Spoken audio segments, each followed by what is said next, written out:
It's some good shit.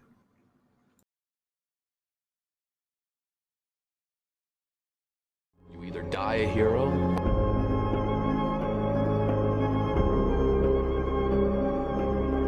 or you live long enough to see yourself become the villain.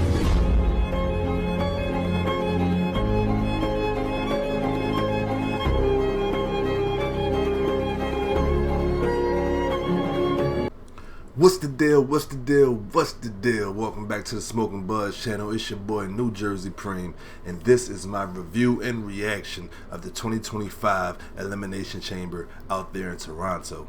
And oh my God, I'm not even going to front. Like, we gotta hop right into this joint, especially the post-match action that happened. So, for those of you who didn't get the chance to watch the entire event or didn't get the chance to see much, I will be breaking the whole entire thing down, but we're going to start basically backwards because, excuse me, we have to address what happened with the GOAT. You know what I'm saying? Some people call him greatest of all time. I would probably echo those sentiments because just based off of his body of work and the fact that he never left the company, you know what I'm saying? It was always done inside WWE. He didn't go nowhere else to do it. But John Cena finally, after like 20 years or something like that, you know what I'm saying, turned heel. And this was an impactful heel turn, if you ask me. So we had the men's elimination chamber, which the winner would go to become the number one contender for the undisputed championship at WrestleMania against Cody Rhodes. And it was a pretty damn good match, honestly. I think it probably went a little too quick based off of the fact that what happened after post match. You know what I'm saying? But long story short, I think the final three men was Seth, CM Punk, and John Cena. I know I said in my predictions that I thought that the final three men would be Logan Paul, CM Punk, and John Cena. And even though I was wrong on that particular part, I did go 4 for 4 in my predictions again. You know what I'm saying? Just to let you guys know that. But also, I said that CM Punk and John Cena would double team Logan Paul, basically go to sleep into an attitude adjustment. And that's exactly how they got Seth out of there. So basically, they did everything I said that they was going to do to Logan Paul, to Seth Rollins. But it ended with those three down there.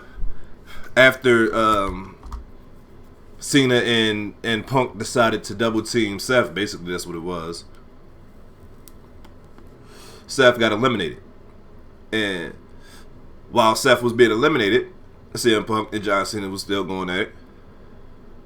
CM Punk ends up on the bottom rope, hanging outside the bottom rope. He goes to try to get back inside. Before he get back inside, Seth stomps him. His head bounces off the chamber floor. And immediately, John Cena runs over, put him in the STF, and CM Punk has to pass out due to basically already being unconscious due to the stump. And if you saw Seth's face, he looked so happy to see that. Seth was just extremely happy to see that. Honestly, man, this was just a crazy ride. It was a crazy ride, but let me try to get through on this. After the match, John Cena was celebrating in the ring. The chamber has been raised, and then Cody Rhodes' music hits. Cody Rhodes come down. He congratulates John Cena. John Cena says something to the extent, "I'm going to see you at WrestleMania. This is what it's all for." You know what I'm saying? Blah, blah, blah. You know, generic John Cena stuff. And then The Rock, "If You Smell," hits, but Fiend plays by Travis Scott. And Travis Scott come out with the Hardcore Championship on his shoulder and whatever he had in this can or his cup. And then The Rock music officially hits and he comes out. Full Elvis attire too. I'm talking about with the collar up and the bell bottoms on. Full Elvis. Even with the rhinestones on the back of his neck. But come down, you know, and Travis and I really didn't need, me personally, I'm pretty sure a lot of wrestling fans feel this way, didn't need Travis Scott in this segment at all. Like, he did nothing for the segment at all, in my opinion. Unless he's going to be around, you know what I'm saying, after this. This really, like, in my opinion, he kind of spoiled the segment. You know what I'm saying? He kind of ruined it in a sense. Like, the segment was great. Like, the turn was amazing. But I just feel like one of these things don't belong here. You know what I'm saying? Type shit. But, they come out and they get right to it. The Rock, you know what I'm saying, basically to ask Cody to make that decision. And Cody decides to tell The Rock that he already sold his soul. His soul has been sold for a long time now. He sold his soul to the ring, and he sold his soul to the fans. You know what I'm saying? And he told The Rock to go fuck himself. And they did not censor it. It was amazing. John Cena reacted. And John Cena in this segment, his acting was a fucking one, in my opinion. Perfect and shit. And so The Rock, and it's so funny because I'm screaming, where's the bloodline? The bloodline gotta come out now. It's gonna have to be the bloodline to come out and whoop Cody ass and all that shit. The funny thing about it is my wife was like, I think John Cena might turn. And I said that earlier in the day, but I'm just saying that as a throwaway bar, basically. But my wife was like, yeah, I think John, because we was watching it, my wife and my oldest daughter was watching it with me. And she was like, yeah, I think John Cena might turn. And John Cena, sure enough, went and hugged Cody, you know what I'm saying, to celebrate their match at WrestleMania. And he gave, the Rock gave the, you know what I'm saying, the little throat slash, you know what I'm saying. And the look on John Cena's face. Now, us fans that's been watching this for a long time, we've seen that look on John Cena's face plenty of times. Even as a baby face, we've seen that look on John Cena's face.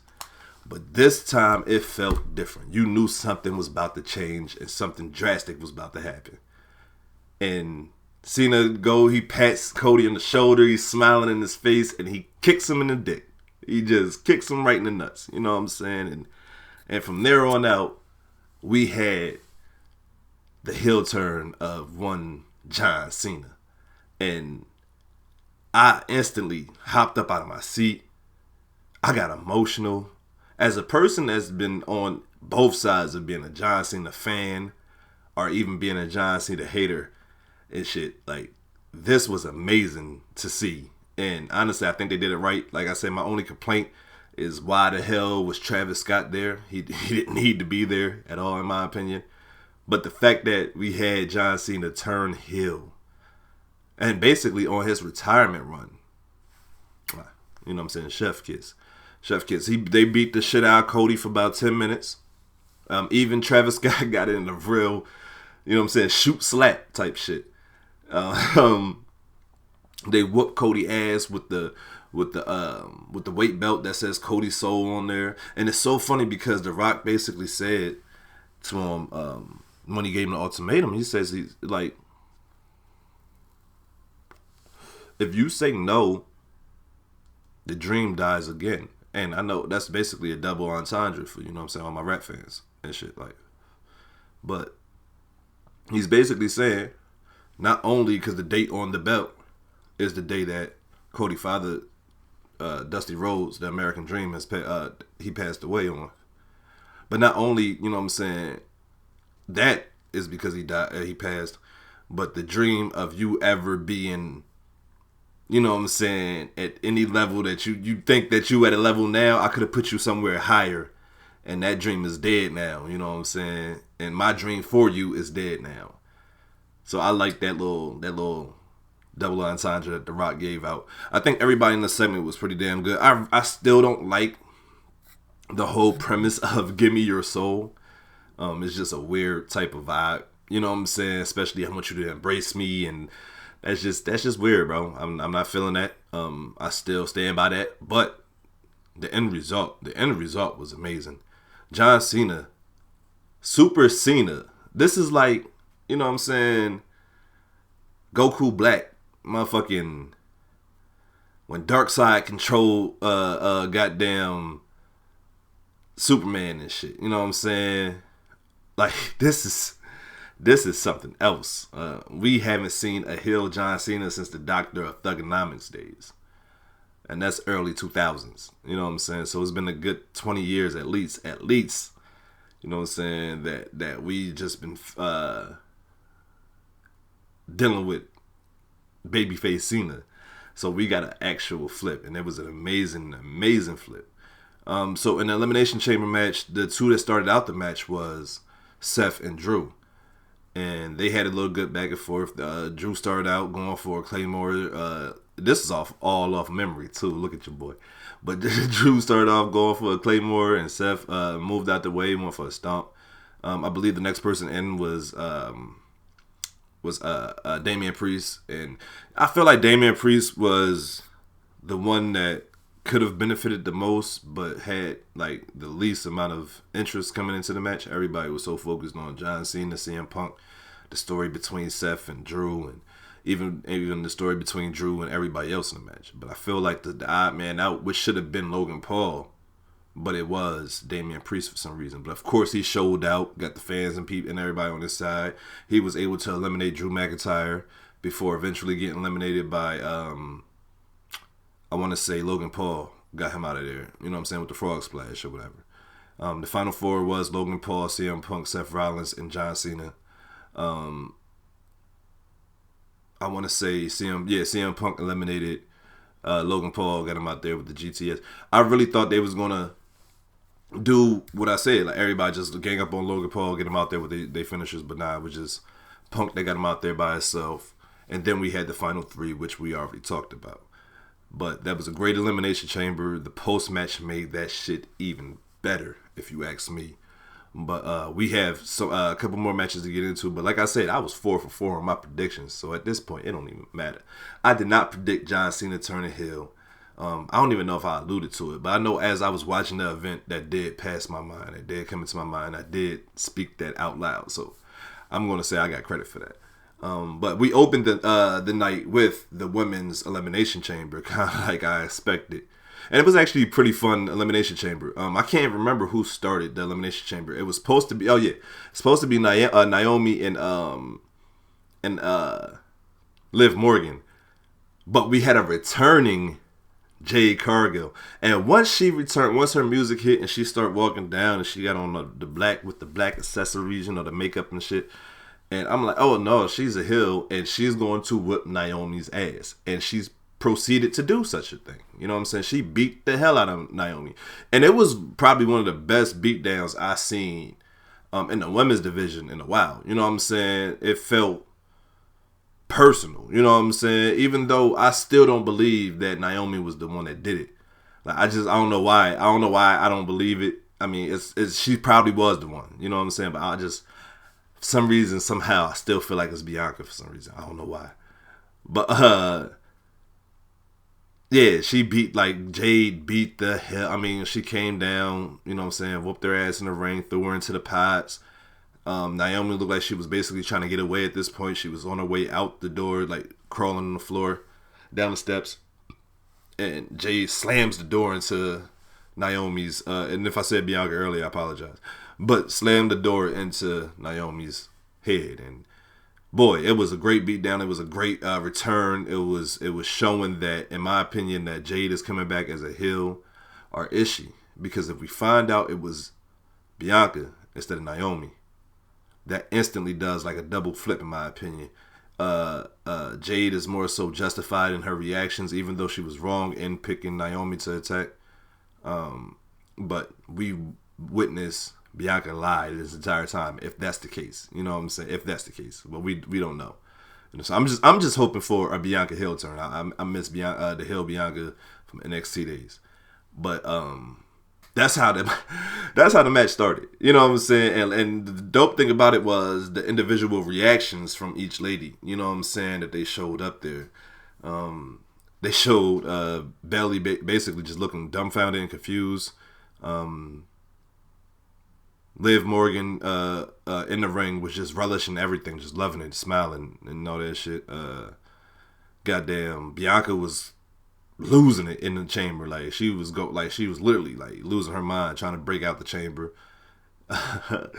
goddamn Alexa Bliss just look so damn sad, like, oh, that's a damn shame. You know what I'm saying? Like, so it was dope just seeing the individual reactions. I don't even remember seeing Roxanne Perez's reaction, and I think she had a really good showing in this chamber.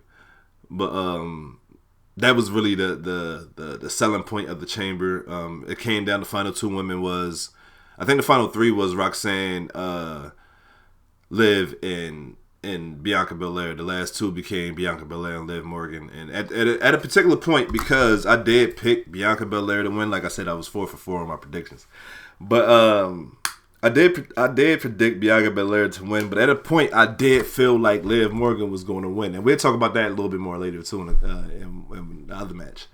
But I did feel like Liv Morgan was going to win, and I give credit to the producing team and the competitors in the ring for making me, you know what I'm saying, buy into that shit. But at the end of the day, Liv was going for Oblivion, and Bianca was able to slide out and scoop her up for KOD and get the 1, 2, 3, and she will be facing either the winner out of the Women's World Championship match on Monday Night Raw between Rhea Ripley and Io Sky. So, and after the match, Rhea Ripley came out. They had a little face-off, and Io Sky also came out, you know what I'm saying, basically like a three-way little face-off. So that's a good thing. Maybe we might get a women's triple threat match at WrestleMania again, you know what I'm saying, this year for the World Championship. That was a really good match. That was a really good match, man. But, so, the very next match that we had was it was a women's tag team match, where you had the mother-daughter team of Tiffany Stratton and Trish Stratus, because I was like, they look like mother-daughter and shit, versus Nia Jax and Candice LeRae. And it was a good match. It was a fun match. I think, I noticed whenever Trish works, whenever she come back and she works. Like, she's not one of them, you know what I'm saying, legends that come back and just want to come in for the hot tag and get all their moves off. She works. She get her ass beat, and you know what I'm saying, but she works. So I really respect that.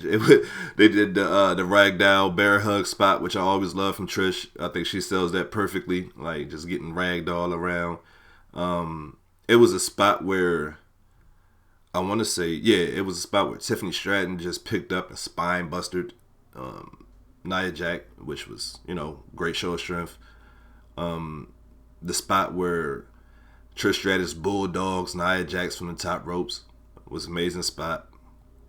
And, you know, Team Stratton or Tiffy, their names are too similar. But the mommy daughter team won, you know what I'm saying? And they won in a convincing fashion, in my opinion. It was a great match, great finish. I didn't think that necessarily needed to be on this pay-per-view. That could have been on Monday Night Raw or Friday Night SmackDown last night, you know what I'm saying, in my opinion. And have maybe an Intercontinental Championship match, Triple H, on the pay-per-view. You know what I'm saying? That would probably be good. Or even, what about, I don't know, Tag Team Champion match? You know, just throwing it out there. But I understand what's going on. You know, you want to showcase your champion. There's a legend coming back in they hometown and shit. So let's get them to pop and to push. I understand that. The next match after that was my favorite match of the night. Well, it's still my favorite match of the night. I guess my favorite angle of the night, of course, was the John Cena shit. But my favorite match of the night was the unsanctioned match between Kevin Owens and Sami Zayn. And boy, was I going through every type of emotion during this match. Not only because I predicted it, of course, you know, so I'm going to keep reminding y'all of that. But not only of the fact that I said that it would be a great match, you know what I'm saying, it would be a masterclass and basically in how rivalries should be presented. But it got to a point where at the end of the match, and I told my wife and my daughter, all right, this is getting uncomfortable now. Like, especially where towards the end of the match when KO basically like, all right, bro, you could put this away at any time now. Like you really like just carrying this one, bro. You could put that one away. But the personal, you felt the personal vendetta between the guys. You felt the hatred. You felt the love. You saw the years of just knowing each other in the match. You know what I'm saying? These guys was going through it. The the reverse half Nelson suplex onto the chair. Well, he hit a double one and then did it onto the chair. The Blue Thunder Bomb onto the chair.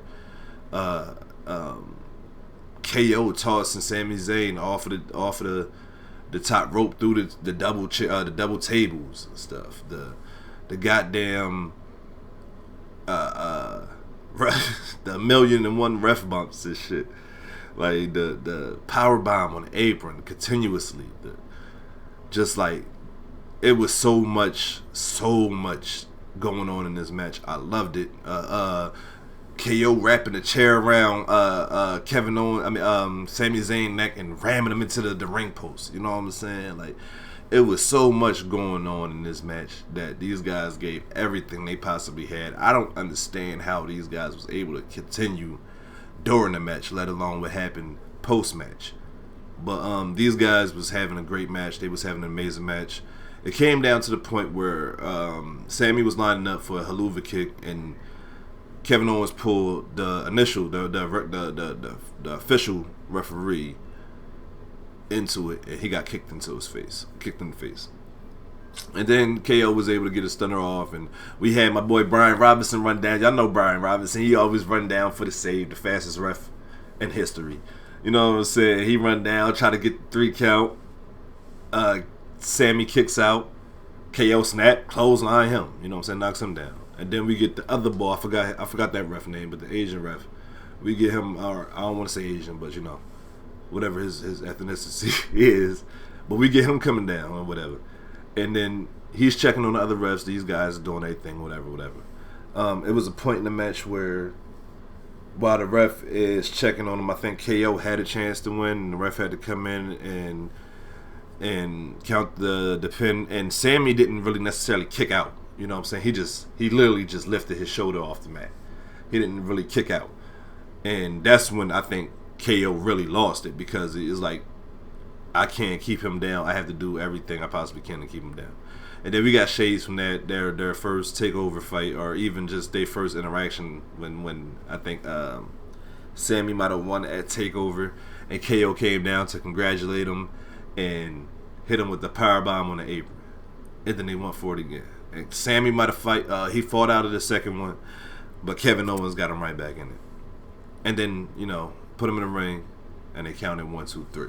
And at that particular point in time, when he hit him with the second, well, when Sammy fought back out of the initial second one, I was like, bro, just stop. Like, please, just stop. It's over with.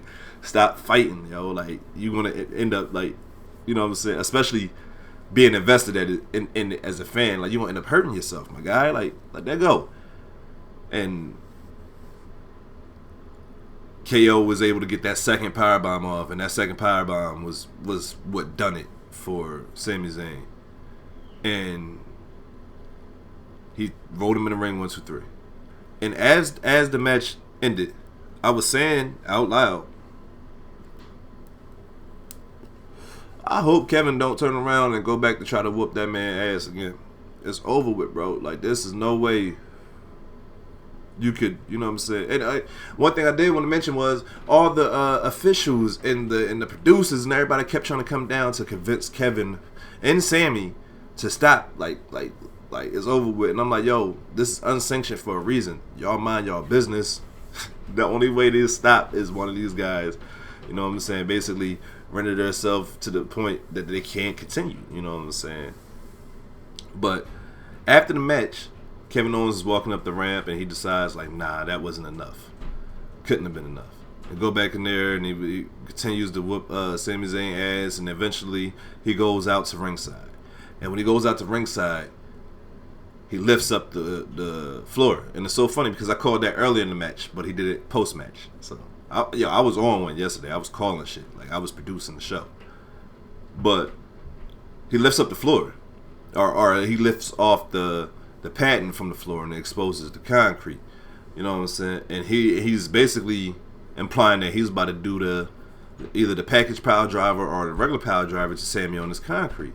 And then the music hit. And I'm calling for him the entire time. I think a lot of people was calling for Randy Orton the entire time.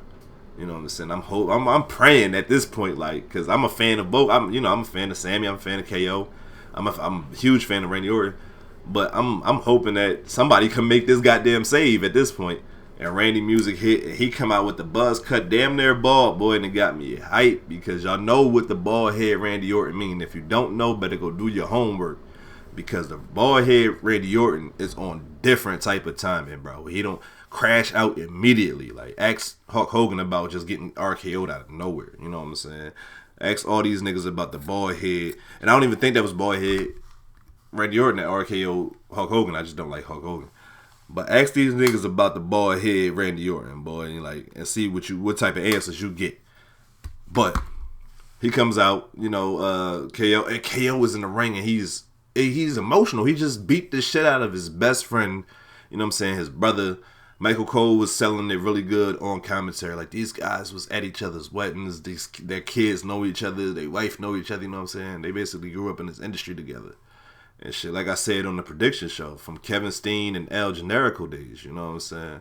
So, Randy come out and you just see the emotional. I love that. I just love that part, the emotion on KO face, because KO also considered Randy a friend too. So it's like, all my friends is really not understanding what I'm going through, and I gotta keep beating their ass in order for them to understand it. But he didn't get the chance to do that. Randy came in, they had a good back and forth. Randy hit him with a clean RKO, and then he set up to go for the punt. And boy, you don't understand. Like I said, I love KO. I love that. You know what I'm saying? That character and everything that he's been doing lately, I love all that about him. You know what I'm saying? But as a fan, you know what I'm saying, you want to see some of these people get their comeuppance and shit. So when Randy set up for that goddamn punt, boy, I was begging that he landed it. I was begging that he sent that joint 70 yards. You know what I'm saying? Like prime Mark, what's his name? Marcus King or Marquise King, whatever his name was. But the punter for the Raiders is shit back in the day. You know what I'm saying? Or even Pat McAfee, since he was at, you know what I'm saying, punt that bitch. But the security guards and the producers and everybody came in and stopped Randy and really got KO out of harm's way for real. Randy ended up, RKO and a couple of the security guards and all that stuff before he got up out of there and whatever. But that was the match of the night for me personally. That particular match, KO and Sammy, that match right there was my favorite match of the night. But watching John Cena turn heel on his last, and my wife kept saying, well, why wouldn't he? Like, why wouldn't you want to go out with a bang? Why wouldn't you want to go out doing something different than what you would normally do? And I was like, yeah, that would make sense, but I don't think that the WWE is going to change John Cena heel on his way out. And boy, oh boy, was I fucking wrong. And I'm happy to be wrong on this one. This was an amazing pay-per-view.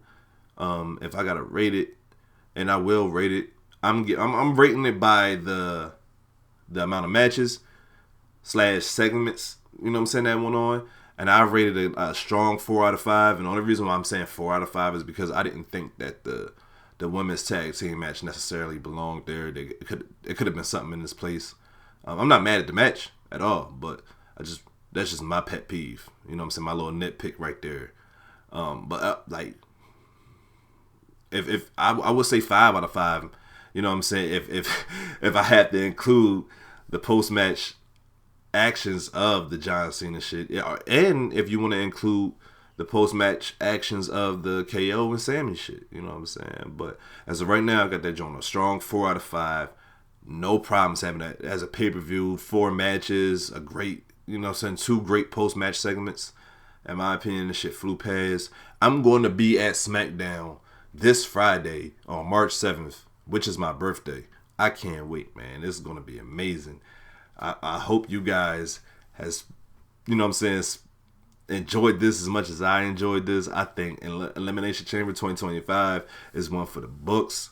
I think that I want to say fuck Canada, you know what I'm saying, for booing the national anthem. And I'm not even the patriot like that, but I was like, just be respectful, partner. You know what I'm saying? We don't do that shit to y'all. Don't do that shit to us. You feel me?